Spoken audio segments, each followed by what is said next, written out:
concentre-toi, souffle fort. Voilà, c'est bien. Une simple expiration dans ce spiromètre permet de mesurer la capacité respiratoire de Lorenz, atteint d'asthme depuis sa naissance. Le résultat est plutôt insuffisant. Sa capacité respiratoire aurait dû être à 100, et là c'était à 70, donc c'était un peu inférieur. Donc j'ai orienté la maman vers le médecin qui est sur le stand. Un contrôle nécessaire pour dépister les insuffisances respiratoires. C'est la première étape pour combattre l'asthme, une des maladies les plus répandues en France. La maman du petit Lorenz ressort ravie des conseils prodigués par l'infirmière. Je me sens assurée aujourd'hui face à la maladie de mon garçon. Je me sens mieux.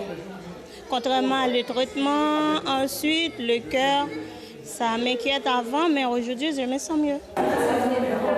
Voilà, et là c'est une bouffée.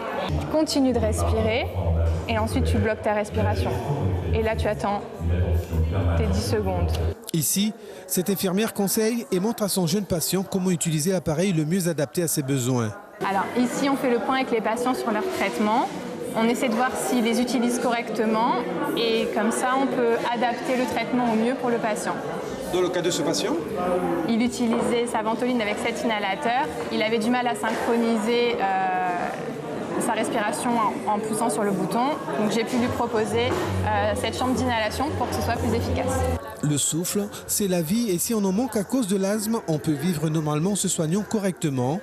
C'est le message que font passer les médecins au cours de cette journée de sensibilisation. L'asthme, il y a deux types de traitements et malheureusement, on retrouve encore des patients qui ne font pas la part des choses entre leur traitement de fond et leur traitement de la crise, qui vont prendre et la ventoline qui représente le traitement de la crise, et ils vont le prendre tous les jours. Ça, on le rencontre encore malheureusement, et qui ne comprennent et qui vont arrêter malheureusement, par exemple, leur traitement de fond lorsque pour eux tout va bien.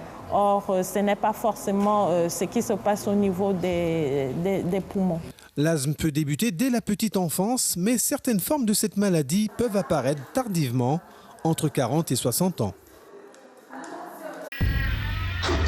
Suivez l'info sur Guyana Première, télé, radio et Internet.